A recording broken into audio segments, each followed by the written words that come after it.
A top TNA star is set to become a free agent in February. WWE is interested. We're going to talk about that. Plus, a former WWE star wants to return to the company and so much more.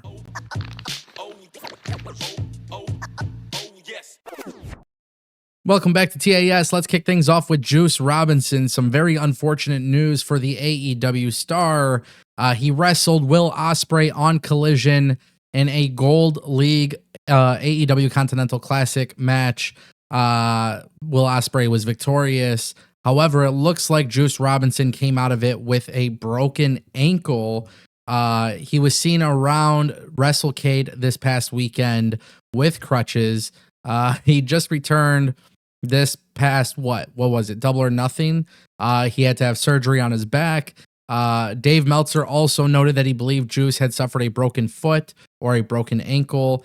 He had x-rays and basically it's not looking that good. We're going to find out Wednesday for sure. He's not listed on the show. But yeah, this is just obviously very unfortunate news. Juice Robinson can't catch a break. And really look, this is what it comes down to. I think when you see injuries happen in professional wrestling, and I'm not here to defend AEW, but I often see this criticism to AEW that, it's so unsafe and injuries happen and all of these different things happen. Truth be told, it's just part of the business, man. Things are going to happen. People are going to get injured.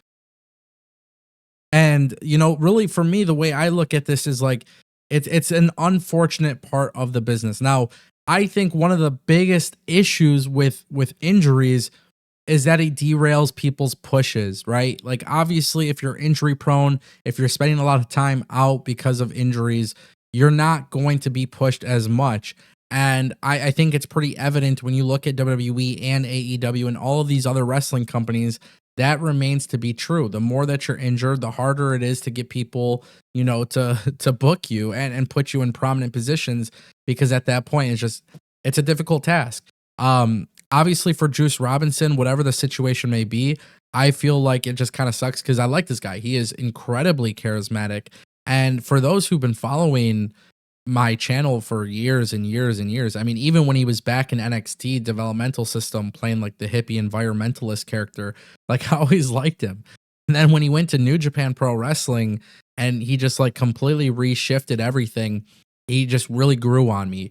When he signed to AEW, I was happy. So a broken foot, he's going to be out for a little bit of time, and it's unfortunate, but hopefully he gets back.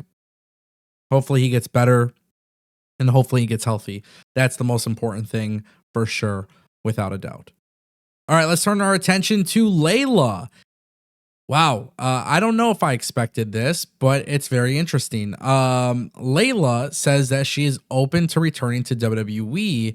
She was talking on the No Name Wrestling podcast, and she says, before absolutely 100% no, I was not open to anything. I wanted a break. I want to get away, but now absolutely, before I get too old and I can't come back and do anything. Yeah, one more time, I would honestly come back to do a Lay Cool reunion with Michelle McCool. If that is possible and that is something that could happen, why not? It's a once-in-a-lifetime opportunity. We had a lot of fans when we were together. Lay Cool was a stable for a while. We were together for 2.5 years? I think so. I would love to reunite with my best friend just one more time. This is one of those things. I'm going to say this because I feel like this is a good opportunity for WWE. The women's tag team division really isn't that big of a focal point. And I would go as far as saying that Layla and Michelle definitely had fans. And I think, for WWE, we see Triple H, he's giving out these nostalgia contracts and stuff. Why not one more run? Honestly, why not one more run? I can't really see an issue with it. Have them go after the women's tag team titles and then have them drop it to whoever you want to push in the women's tag team division. That's the way I look at it. If her and Michelle McCool could still do it, why not?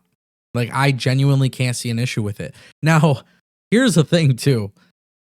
Layla and Michelle McCool were part of the WWE at a time where the women's division really wasn't special at all. The women's division really wasn't even a thing, honestly. Like, the Divas division, like that's what they called it. Look at women's wrestling in 2024 going into 2025 and compare it to then. It's just two different things, man. WWE completely changed the way women's wrestling is perceived, and a lot of that is due to the talent that they have signed. So, she joined WWE in 2006, you know. Um yeah, I think it would be cool. I don't know. I think it'd be cool. She technically retired in 2015. So, it's been a long time. Why not bring them back? Let them do one run, instead of bringing back nostalgia acts for the Royal Rumble.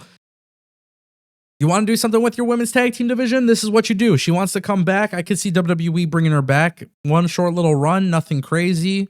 Let them get a nice little send off. I mean, we saw Michelle McCool in the Royal Rumble. It's not like she is missing anything. Like, she could do it. I feel like Layla should be able to do it.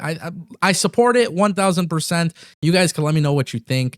I don't think this hurts the product at all. It's not like it's not like Layla would be coming in and taking a spot away from, like Liv Morgan or something. If anything, you just do a nice women's tag team championship run and move on. Okay, guys, Josh Alexander. Yeah. He revealed on Chris Van Vliet's interview, February 15th, he'll be a free agent. We know that he was extended last year. This is his first time going into free agency. He's pretty happy with TNA. He's also pretty okay with whatever happens. But WWE has been reportedly interested in Josh Alexander. And the same thing, too, by the way, Josh Alexander did reveal that talks for him to be in NXT as part of the TNA WWE partnership. Talks fell through. But WWE is interested in Josh Alexander. WWE wants to bring in Josh Alexander. There's rumors that WWE will be the one to sign Josh Alexander. The overwhelming belief online is that WWE will snag Jordynne Grace and Josh Alexander from TNA. Not many people speculate that Josh Alexander and Jordynne Grace would go to AEW. Let's just kind of look at the needs, right? WWE NXT right now, I think Josh Alexander is ready to go on the main roster easily, right? Like he would be completely fine. But there's an issue that NXT has that the main roster doesn't have, which is a shortage of really good qualified contenders for the world title. I love what they've done with Ethan Page and Trick Williams, but outside of that, I mean, at this point, they're using Ridge Holland. Bring in Josh Alexander. Make him at the top of the card for NXT for a little bit of time. And then when the time is ready, move him up to the main roster. This is what WWE NXT needs to do. They need to get that main event scene for the men on top. Honestly, they got to get better with it. The women's division is incredibly stacked. The men's isn't. This would be an addition that makes a lot of sense. WWE's reportedly interested. We'll see if they come to an agreement or if he stays in TNA or whatever it may be. But you guys let me know down below.